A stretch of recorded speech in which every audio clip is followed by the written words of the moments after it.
할렐루야.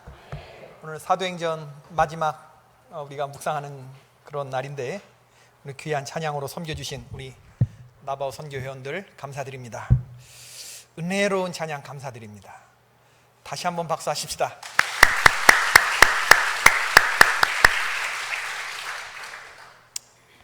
딘 셔먼이라는 분이 있습니다. 이 시대에 아주 탁월한 설교가 중에 한 분이신데 이 딘 셔먼이라는 분이 영적 전쟁이라는 책을 쓰셨어요. 이분이 뭐라고 말씀하시냐면 영적 전쟁은 삶이다. 진리를 품으면서 원수를 분별하고 하나님께 헌신하는 매일의 삶이다. 여러분, 이것은 딘 셔먼의 말이 아니고 사도 바울이 일찍이 디모데후서 2장 15절에서 했던 디모데에게 향한 당부의 말씀이기도 합니다. 너는 진리의 말씀을 옳게 분별하며 부끄러울 것이 없는 일꾼으로 인정된 자로 자신을 하나님 앞에 드리기를 힘쓰라. 바울이 그렇게 얘기를 했었거든요. 제 아버지가 저에게 누누이 하시는 말씀이기도 하고, 제가 미국에 있을 때 아버님이 우리 교회에 오셔서 우리 선한샘교회 성도에게 주셨던 본문 말씀도 바로 이 디모데후서 2장 15절이고, 제가 개포교회에 오셔서 말씀을 전해달라고 만약에 부탁을 한다면 아버님은 또 이 본문을 가지고 10중 8구 설교를 하실 거라고 생각이 됩니다. 딘 셔먼, 영적 전쟁은 삶이다. 진리를 품으면서 원수를 분별하고 하나님께 헌신하는 매일의 삶이다. 바울은 디모데에게 네 가지를 당부하는데, 너가 진리의 말씀을 옳게 분별해야 한다. 두 번째는 너가 부끄러울 것이 없는 일꾼이 되어야 한다. 세 번째는 너는 하나님 앞에서 인정된 일꾼이 되어야 한다. 네 번째는 너 자신을 매일 하나님 앞에 드리기를 힘써야 한다. 디모데후서 뒤로 조금 더 읽어보면 하나님 앞에 드리기를 힘쓰는데 금그릇 은그릇 그런 그릇이 아니라 하나님이 언제고 꺼내 씻을 수 있는 준비된 그릇, 깨끗한 그릇이 되라고 하는 그런 당부의 말씀입니다. 여러분, 이 네 가지 당부가 하루아침에 되는 일입니까? 이것은 매일매일 실천해야 하는 일이고 평생을 바쳐서 이룩해야 할 그런 과제이죠. 그러므로 하루하루의 삶에 이 영적 전쟁이 있는 것이죠. 우리가 분명히 알아야 할 것은 영적 전쟁은 초자연적인 그런 전쟁이 아닙니다. 이게 귀신 쫓아내고 무슨 입신하고 이런 것이 아니고 매일매일 우리의 생각 속에, 우리의 마음 속에, 우리의 감정 속에, 우리의 관계와 우리가 쓰는 이 언어 속에서 벌어지는 아주 자연스러운 그런 싸움이 영적 전쟁이라는 것을 기억할 필요가 있습니다. 여러분, 세상에는요, 내가 불행해지기를 원하는 세력이 있습니다. 동의하시면 이해하십시오. 우리는 세상에 그런 나쁜 사람이 있을까 싶지만 여러분과 제가 불행해지기를 원하는 사람들이 있어요. 내가 불행해지기를 바라는 어두운 영의 공격이 있고, 불행해지기를 소극적으로 기다리는 것이 아니고 적극적으로 사람들의 관계와 어떤 말을 통해서 나에게 공격하는 사탄의 손에 사로잡힌 우리 그런 사람이 있다는 것을 인정하고 살아야 됩니다. 사단 마귀는 하나님을 대적하는 존재죠. 그런데 사탄 마귀는 자기들이 하나님을 공격할 수 없다는 것을 알아요. 그렇기 때문에 하나님을 괴롭히는 방법을 아는 게 뭐냐면, 하나님이 자기의 아들보다 더 사랑한, 하나님이 사랑하시는 사람을 공격함으로 그가 고통받게 함으로, 그러면서 하나님을 괴롭히는, 사탄이 그런 전략을 구사한다는 것이죠. 하나님이 사랑하는 자녀들을 공격함으로 하나님을 괴롭게 하는 전략. 그리고 여러분, 우리를 불행하게 만드는 데는 30분이면 충분합니다. 사탄이 욥을 공격하는데 하루면 충분했습니다. 사탄이 우리의 삶을 망가뜨리고 수습 불가능한 상태로 파괴하는 데 걸리는 시간은 30분이면 충분해요. 그리고 더 충격적인 사실은 뭐냐면, 우리를 파괴하고 우리를 불행하게 만드는 그러한 환경을 만들기 위해서, 그 30분 안에 파괴하기 위해서 사탄은 30년을 문 앞에서 웅크리고 기다리는 그러한 존재라는 거, 이걸 또한 기억해야 됩니다. 그러니까 사탄 마귀는 하나님의 사람들을 괴롭히고 넘어뜨리기 위해서 총구를 겨누고 마치 스나이퍼처럼 저격수가 원샷 원킬, 한 방에 한 사람씩 쓰러뜨리기 위해서 우리를 정조준하고 겨누고 있다고 하는 것을 인식하며 살아가는 것, 이것이 영적 전쟁입니다. 그렇기 때문에 사탄의 총구와 우리를 불행하게 만들려고 하는 세력이 있다는 것을 생각하면서 살아가는 것, 이게 영적 전쟁이죠. 이 싸움에 눈을 뜨시는 저와 여러분 되기를 바랍니다. 영적 전쟁을 느끼지 못하고 산다면 그것은 이미 내가 사탄 마귀에 점령당하며 사는 것일 수 있습니다. 혹시 여러분 가운데 영적 전쟁을 알지만 영적 전쟁을 하고 싶지 않은 사람들, 그런 사람이 있다 그러면 두 가지 중에 하나 하면 됩니다. 사탄 마귀 편으로 투항하거나 아니면 그냥 죽으면 돼요. 총알이 빗발치는 전투 가운데서 제일 편안한 사람은 죽은 사람들이죠. 살아있는 한 우리가 이 영적 전쟁을 피할 수는 없습니다. 영적 전쟁은 공격 전쟁과 방어 전쟁으로 나뉘어지는데, 이 공격 전쟁은요 강력하기는 하지만 선택권이 나에게 있습니다. 내가 공격하고 싶으면 하는 거고 말고 싶으면 말 수 있어요. 그리고 솔직히 말해서 이 공격 전쟁은 이기면 좋지만 저도 크게 데미지는 없습니다. 귀신 들린 사람이 있어요. 축사를 합니다. 내가 공격을 하고 싶어. 사탄 마귀를 쫓아내고 싶어.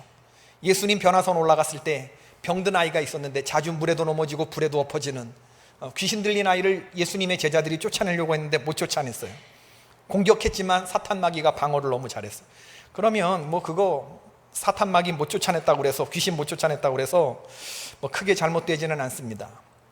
귀신을 쫓아내면 좋겠지만 못 쫓아내면 뭐 잠깐 쪽팔리면 됩니다. 잠깐 망신스러우면 돼요. 그러나 여러분, 방어 전쟁은 그렇지 않습니다. 이건요, 사탄이 쏘는 공격 전쟁을 내가 막아내지 못하면 그 불화살이나 그 총알을 한번 맞기 시작하면 그건 치명상을 입기 때문에 방어 전쟁은 공격 전쟁보다 훨씬 더 심각하다는 것. 그러나 이 치밀하고 노골적일 수 있고 은밀할 수 있는 이 사탄 마귀, 이 공격, 감사한 것은 우리가 얼마든지 방어할 수 있다고 하는 사실입니다. 그리고 이 방어 전쟁은 이미 갈보리 십자가에서 예수님이 이기신 전쟁입니다. 갈보리 십자가에서 사탄은 머리가 상했어요. 여자의 아들이 뱀의 머리를 밟았습니다. 요한계시록 17장 7머리와 10뿔 달린 음녀와 장차 무적행으로부터 올라와서 멸망으로 들어가게 될 이 사탄 마귀의 권세는 예수님이 이미 제압하셨어요. 어두운 7왕 가운데 5왕은 이미 망했습니다. 7 중에 5이 망했으면 결정적인 사탄의 세력은 멸망한 거예요. 하나는 지금 있고 하나는 아직 오지 않았는데 앞으로 장차 올 것도 반드시 오래 있는 것이 아니고 잠깐 있다 없어지게 될 것이다. 요한계시록이 우리에게 주는 메시지가 뭐냐면 사탄의 권세는 이미 머리가 상했다. 그러나 쫓겨내려온 사탄 마귀가 끊임없이 당신의 백성들을 괴롭힌다. 이 사실을 알면서 주님이 이긴 싸움, 내가 지지만 않으면 이긴다. 할렐루야. 지지만 않으면 이기는 겁니다. 방어 전쟁. 이 싸움은 성도의 거룩함을 지키는 싸움인데, 그런 의미에서 거룩한 전쟁, 홀리 워. 이 싸움을 가장 잘 이해하고 있었고 이 싸움을 가장 잘 싸웠던 사람이 바로 사도 바울입니다. 사도 바울이 에베소서 6장에서 우리에게 영적 전쟁에 대해서 말하면서 크리스찬이라면 피할 수 없는 이 싸움에 잘 싸우라고 말하고 있습니다. 그리고 오늘 사도행전에서 영적 전쟁을 잘 싸우고 있는 바울의 모습을 보게 되죠. 오늘은 사도행전의 마지막 날입니다. 사도행전 묵상의 마지막 날. 여러분, 지금까지 사도행전 28장 오기까지 1장부터 이어지는 스토리를 한번 생각해 보세요. 흥미진진합니다. 기적 이야기도 많고, 에베소라고 하는 한 도시가 완전히 복음에 의해서 성시화될 뻔한 그런 이야기도 있었고, 그런데 진행되는 이야기는 굉장히 박진감 있고 참 엄청난데, 사도행전 오늘 28장 마지막 장면을 보자 그러면 조금 밋밋하게 끝나는, 오픈 엔딩으로 끝나는 그런 느낌들이 있죠. 바울이 그토록 가기를 소원했던 로마에 갔으면 로마가 복음으로 확 뒤집어지는 역사가 나타나야 되는데 그런 게 없어요. 오늘 본문을 보자 그러면 참 싱거운 결말을 볼 수가 있습니다. 사도행전의 처음을 떠올려 보면 시작은 굉장했죠. 놀라운 역사가 일어났고 사도들과 500여 문도가 부활하신 예수님의 승천을 눈으로 배웠습니다. 마가의 다락방에 모여 기도할 때에 불의 혀같이 갈라지는 성령이 모든 사람에게 임했습니다. 능력받고 제자들이 나가서 복음을 전했더니 하루에 3,000명, 5,000명 회개하는 역사가 일어났습니다. 제대로 배우지 못한 무식한 사람들이 떠드는데도 모든 열방에서 모여든 사람들이 각자 자기들이 태어난 곳의 언어로 알아듣는 역사가 일어났습니다. 교회가 세워졌습니다. 예루살렘에 날마다 마음을 같이 해서 성전에 모여 기도하고 순전한 마음으로 떡을 떼고 기쁨 가득한 신앙생활을 하는 수천 명 모이는 대형 교회가 세워졌습니다. 모두가 자기의 재산을 사도 앞에 두어서 아무도 자기 것을 자기 것이라고 주장하는 그런 사람들이 없다고 했습니다. 교회가 양적으로만 큰 것이 아니고 내용적으로도 굉장히 훌륭했죠. 성도들이 자기의 재산을 팔아서 드린 것으로 가난한 사람들을 구제했습니다. 완벽한 믿음의 공동체의 모습을 이루었죠. 이렇게 본다 그러면 사도행전 20장 후반으로 가면 뭔가 큰 일이 이루어야 될 것처럼 그렇게 느껴지지 않습니까? 적어도 사도행전 후반에는 이스라엘이 로마를 뒤집고 세계를 제패해야만 할 것 같은, 그런데 우리의 기대대로라면 예루살렘에 그리스도인이 아닌 사람은 아무도 없었다. 수천의 사람들이 로마로 몰려들었다. 하나님의 왕성한 복음의 역사가 일어났다. 뭐 이런 얘기들이 있어야 될 것 같은데 그런 기록이 없어요. 오히려 마지막에 보면 좀 우울해지기까지 하죠. 이스라엘이 로마의 압제에서 벗어나기는커녕 오히려 AD 70년에 디도 장군에 의해서, 티투스 장군에 의해서 예루살렘이 함락됩니다. 그때 예루살렘 사람들이 60만 명이 죽음을 당해요. 그리고 이스라엘은 회복되기까지 1900년의 시간이 흐릅니다. 초기 예루살렘 교회에는 예수를 믿는 사람들이 수만 명이 있었는데 20년이 지난 후 예루살렘은 완전히 복음화되기는커녕 바울이 예루살렘에 도착했을 때 바울을 정죄하고 투옥시키고 그리고 저놈을 죽이기 전까지 내가 먹지도 마시지도 않겠다 한 사람들 40명이 동맹을 맺을 정도로. 바울을 변호하려고 했던 사람들은 아무도 없었죠. 열한 사도들도 마찬가지입니다. 베드로가 수천 명, 수만 명 모이는 초대교회 담임 목사가 될 줄 알았는데 사도행전 12장에서 베드로의 이름은 사라져요. 11사도 가운데 요한 한 명만 제외하고 나머지 10명이 순교를 당합니다. 요한도 도미티안 황제 때 끓는 목욕탕 물에 던져졌지만 죽지 않았다는 이야기가 전해집니다. 그 후에 반모섬으로 유배를 당해서 거기서 유배 생활을 하고 산 순교의 삶을 살았다고 전해지고 있습니다. 오늘 바울의 모습을 보면 바울이 그토록 로마를 가기를 원했는데 16절 우리가 로마로 들어가니 그렇게 도착한 로마에서 바울은 진짜 산 넘고 물 건너 폭풍 유라굴로를 뚫고 로마에 도착했는데 그렇게 도착한 로마에서 바울은 감금 상태로 석방되기 전까지 2년 정도 머무르게 됩니다. 바울을 향한 재판이 2년 동안이나 열리지 않고 연기되었거나 판결이 지연되었음을 보여주는 대목이죠. 왜 바울의 케이스가 2년 동안이나 연기되었을까? 유대인 고소자들은 재판에 승산이 없고 더군다나 재판 과정에서 무고하게 상대방을 괴롭혔다고 하는 어떤 이런 것들이 드러나게 되면 거기에 향응하는 어떤 벌을 받게 되어 있어요. 그러니까 이런 법정 절차가 두려워서 법정 고소 만료일인 18개월이 지나도록 바울을 고소한 사람들이 나타나지 않았던 겁니다. 이미 벌써 알았어요. 아나니아 분봉왕이나 아그리파 분봉왕이나 벨리스 총독이나 베스도, 이 로마의 총독들은 바울이 죄가 없다고 하는 건 이미 다 알았거든요. 그러니 그 케이스가 가이사 앞에 간다고 해서 바울의 무죄가 유죄가 될 것 같지는 않거든요. 고소한 사람들이 나타나지 않았던 거예요.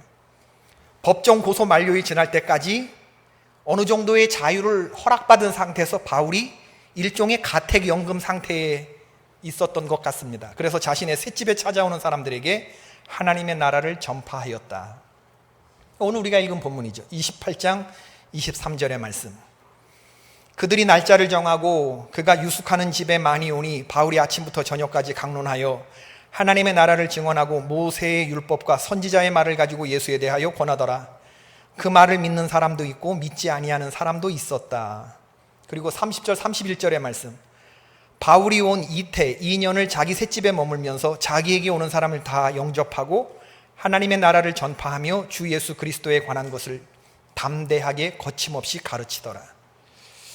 참 밋밋해 보이는 그런 결론이에요. 이게 31절 마지막이거든요. 한 개인이 전도를 하면 얼마나 한다고, 돌아다니면서 팀으로 이루어서 막 해도 될까 말까한 판에 가택연금에 갇혀있는 사람들이, 가택연금에 찾아오는 사람들이 얼마나 된다고, 어느 세월에 세계 선교의 사명을 완수할 건가.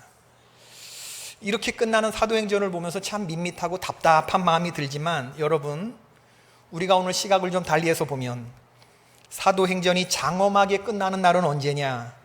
저와 여러분이 천사장의 나팔소리와 호령과 천사장의 나팔소리로 주님이 재림하시는 날, 만약에 우리가 그때까지 살아있다면 공중으로 들림받아 주님 영접하고 예수 그리스도의 재림의 때가 우리가 큰 영광을 받게 되는 날인 줄로 믿습니다. 그날의 사도행전이 장엄하게 끝나겠죠.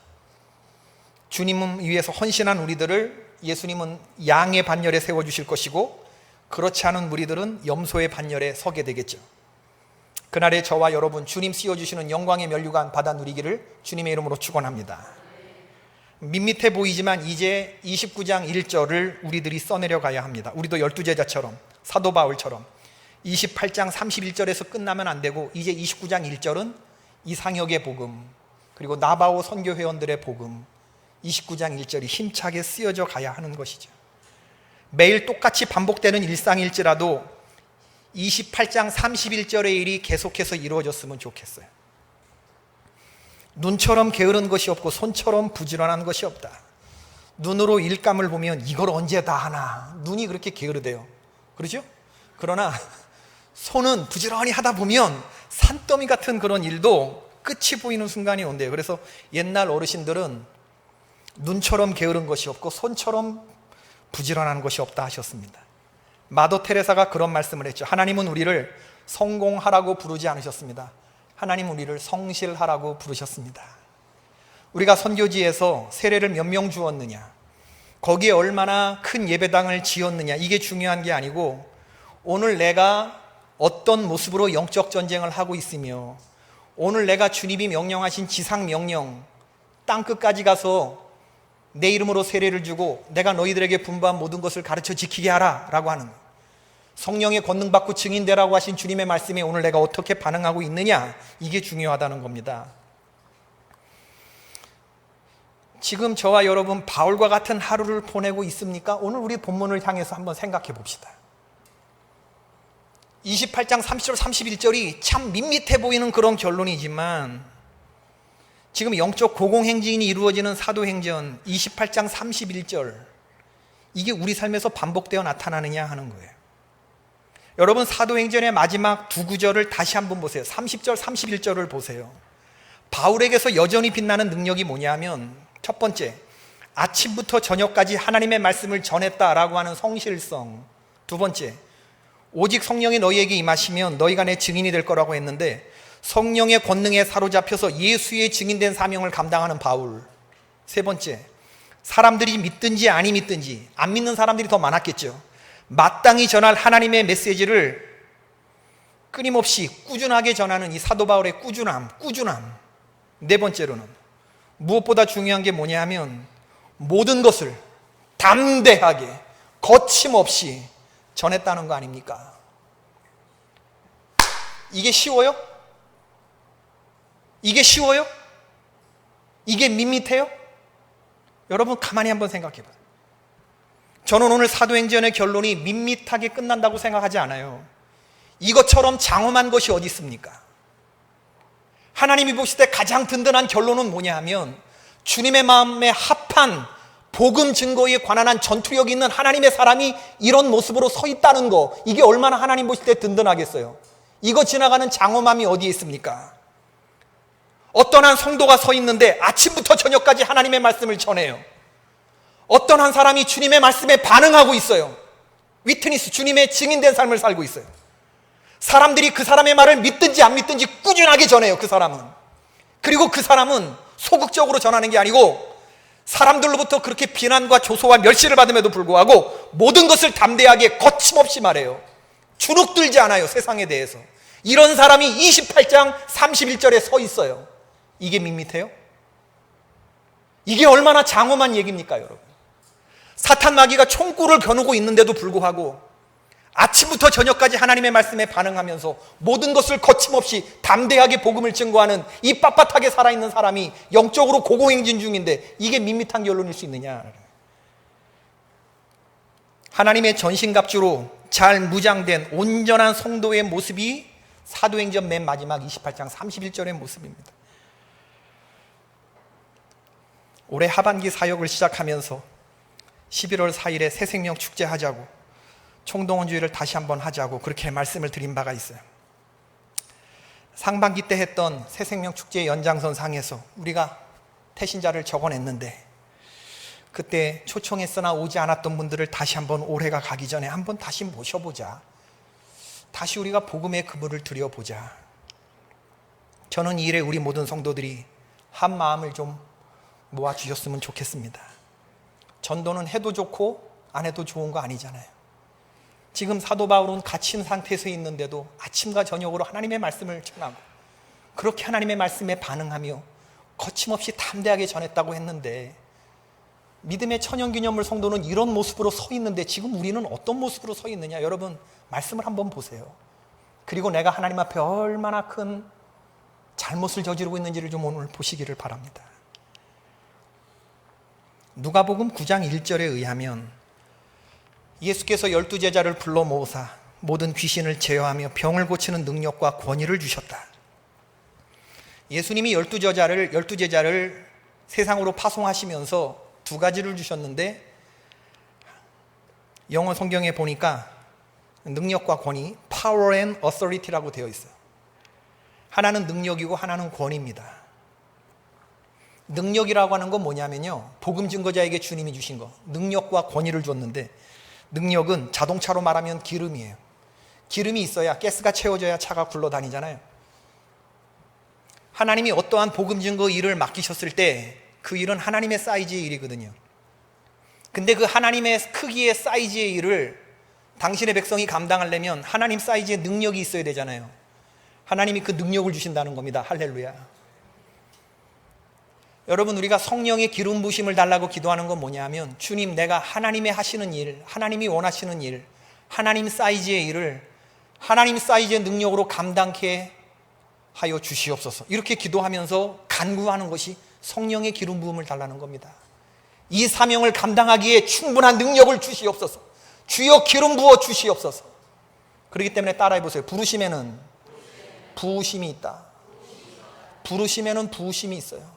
하나님이 부르셨을 때 그냥 나약한 모습으로 가는 게 아니고 하나님이 파워를 주셨다니까. 파워를. 12제자를 불러 모으사 어떤 파워냐? 귀신을 제어하는 능력, 병을 고치는 능력, 이런 능력들을 주시고 사명 감당할 만한 능력을 주셨다는데, 지금 여러분 마음속에 이 능력이 장착되어 있습니까? 사탄 마귀에게 이미 빼앗긴 거 아닙니까?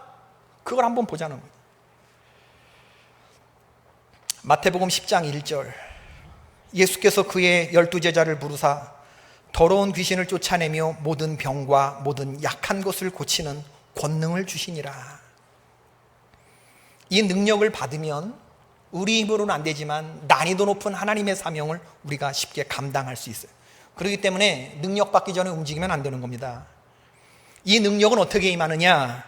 이 능력을 사모하는 마음이 있을 때 이 능력이 오는 거예요. 그냥 이게 무슨 귀신 씌우듯이 그냥 운 좋으면 받고 이 복골복이 아니고, 주여 내가 하나님의 일을 하고 싶은데 이 능력을 나에게 부어 주옵소서라고 하나님 앞에 간절히 기도할 때, 그럴 때 이 능력이 임할 줄로 믿습니다. 마가다락방의 120문도가 열흘 동안 합심하여 기도했을 때 받았던 능력이에요. 여러분이 정말 이 하나님의 능력으로 채워지기를 원한다면 열을 작정하면서 모든 일을 작파하고 기도한다 그러면 이 능력이 임하게 될 줄로 믿습니다. 열을 기도하고 받을 수 있는 건 쉬워요, 어려워요? 이 쉬운 겁니다, 여러분. 문제는 우리가 이 능력을 사모하지 않는다는 데 있죠. 문제는 이 능력을 강구하지 않기 때문에 우리의 능력이 없는 신앙생활이 되는 거예요. 가만히 한번 살펴보세요, 여러분. 귀신을 쫓아내고 병든 사람을 고치는 이 능력 간구해 본 적 있습니까, 여러분? 이 능력으로 나에게 기름 부어달라고 기도해 본 적 있으세요? 새벽 예배와 금요일에 나와서 주여 나에게 병든 사람에게 손을 얹은 즉 낫게 하는 이 능력, 귀신을 제어하는 능력을 달라고 기도해 보신 분들 아멘. 이 능력, 간구하는 자에게 주시는 능력. 예루살렘을 떠나지 말고 내게서 들은 바 아버지께서 약속하신 것을 기다리라. 능력이 임해야 예수의 증인도 되는 겁니다. 능력 임하지 못하면 집 밖에서 한 걸음도 못 나가요. 아무리 전도하고 뭐 별 소리를 다 들어도 마음이 움직여지질 않는데, 하나님 사이즈의 힘이 공급되질 않는데 무슨 능력이 나타나겠습니까?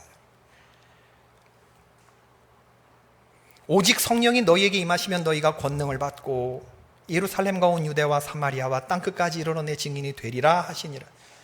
예수님은 우리에게 능력 있는 증인이 되라 하셨습니까? 되리라 하셨습니까? 능력 있는 증인이 되라는 게 명령령처럼 들려요. 그죠? 능력 있는 증인이 되라는 거예요? 되리라 라는 거예요?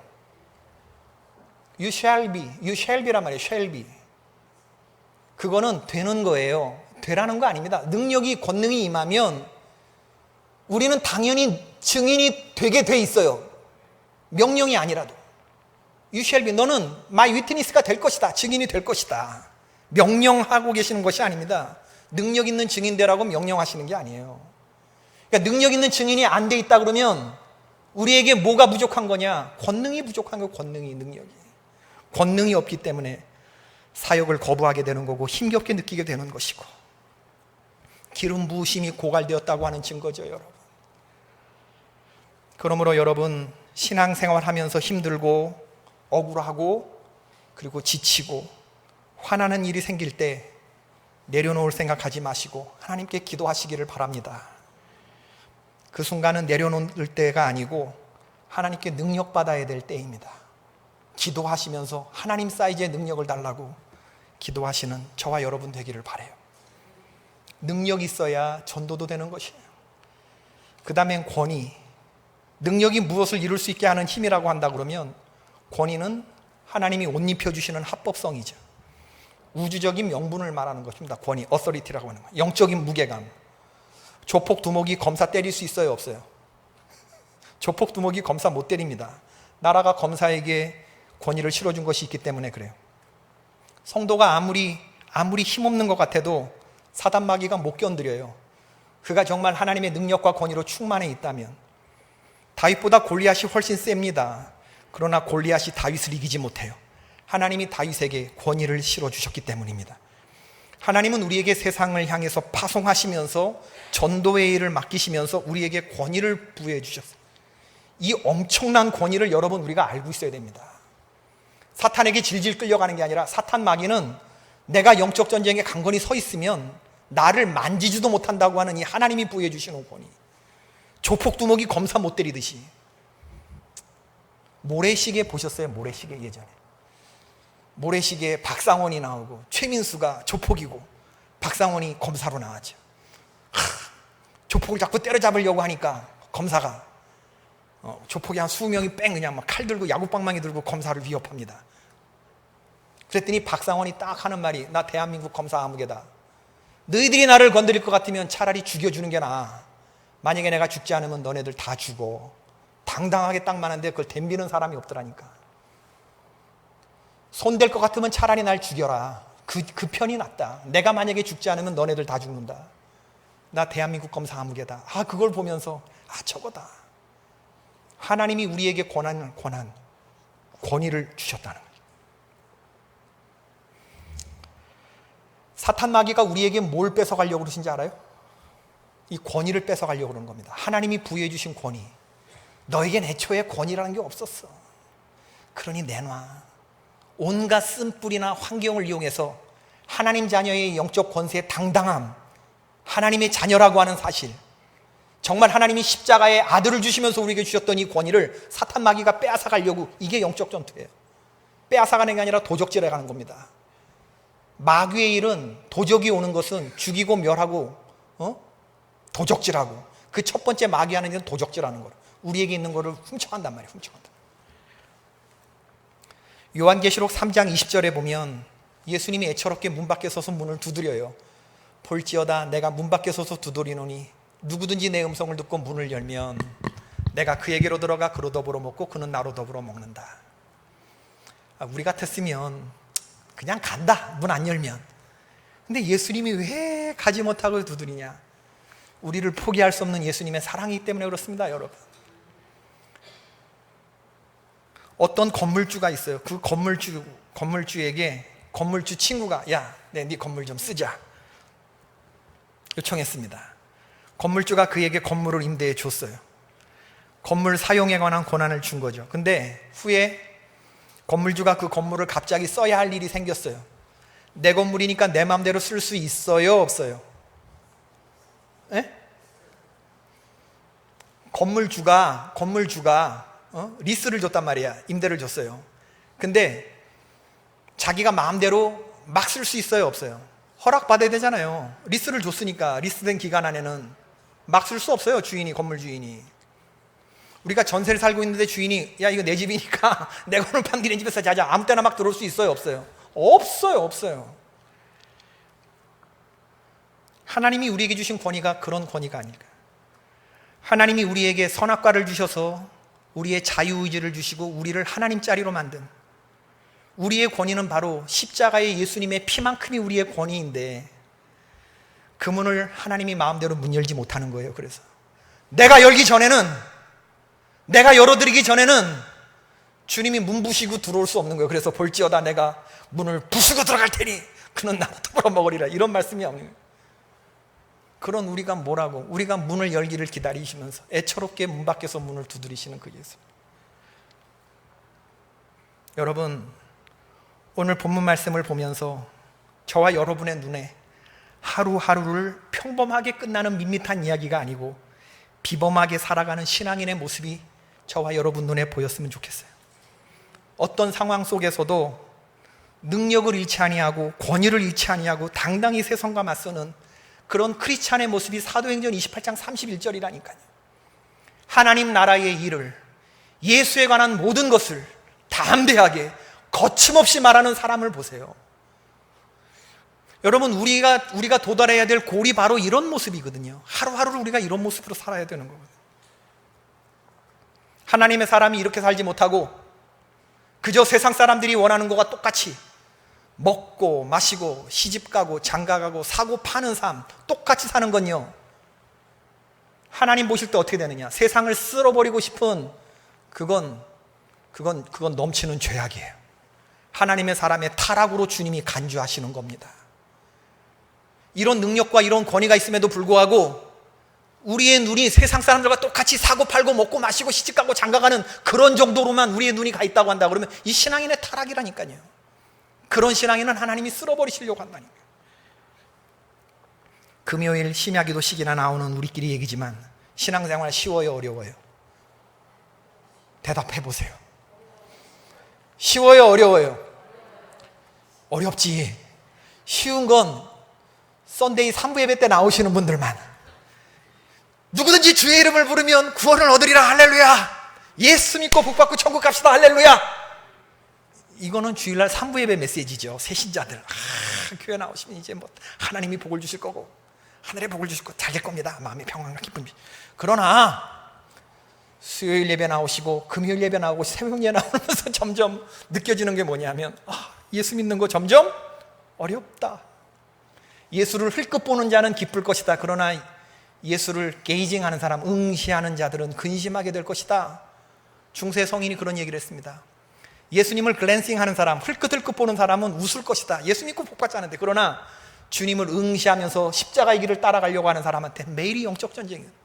영적 전쟁에 눈뜬 사람들은 왜 그러냐 하면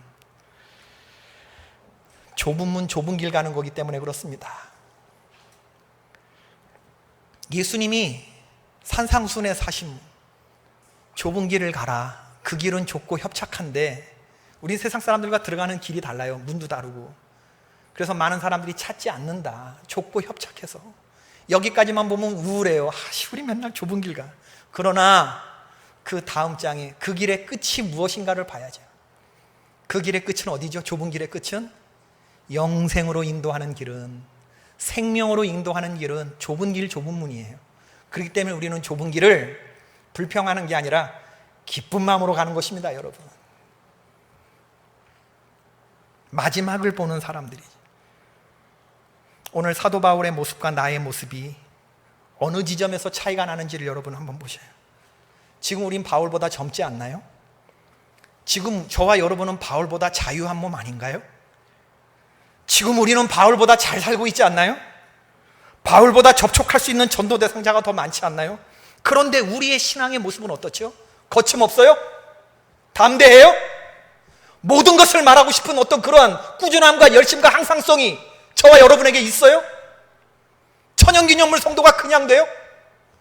간절히 사모함이 없이, 대가를 지불함이 없이 하나님 앞에 헌신함이 없이 교회가 그냥 부흥돼요? 성장이 그냥 이루어져요? 사업이 그냥 됩니까? 이것도 복음 사업인데. 아침과 저녁으로 하나님의 말씀을 전하는 그런 열정으로 여러분 충만해 있습니까? 그런 열정을 달라고 하나님께 기도하십니까? 성도의 비범한 능력을 갖추기 위해서 몸부림치며 기도함이 있느냐? 사도 바울은 내가 풀려나게 해달라고 하나님께 간구하지 않았어요.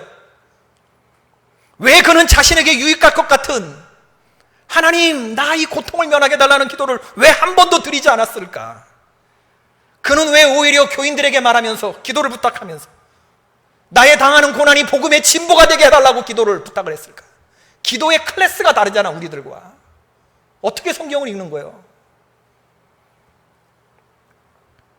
사탄이 이리저리 끌고 다니는 대로 끌려다니다가 속절없이 무너지는 그런 수수각 같은 믿음 아니라 주님이 주시는 능력과 권위를 가지고 세상과 담대하게 맞서고 선포하는 그런 성도를 하나님이 보고 싶어 하지 않겠어요? 오늘 사도 바울이 지나간 아비오 광장, 트레이스 타베른에 승리하고 개선하는 로마의 장군들이 걸었던 그 길, 오늘 28장에서 볼품없는 죄수의 몸으로 사도 바울이 지나가지만 하나님은 복음으로 로마를 정복하는 그 길의 첫걸음에 사도 바울의 그 연약한 걸음을 두셨다고 하는 거예요. 능력의 힘이 큰 것이 하나님께 있을 때 내가 오늘 전하는 사람, 내가 오늘 전하는 이것이 이게 하나님 나라에 무슨 도움이 되고 세계 선교에 이거 어느 세월에 할 건가, 그건 중요하지 않아요. 하나님은 오래 지나지 않아서 그 사도 바울의 그 걸음을 박소로마나로 복음이 들어가는 길로 삼아주셨다고 하는 거예요. 하나님의 부르심에 반응하며 복음 증거자의 삶을 살기로 할 때 하늘에서 어떤 놀라운 일이 일어날지 우린 짐작할 수 없어요. 부르심에 반응하며 우리가 그저 성실하게 오늘 하루하루를 나아가면 나머지 부흥은 하나님이 채워주시는 줄로 믿습니다.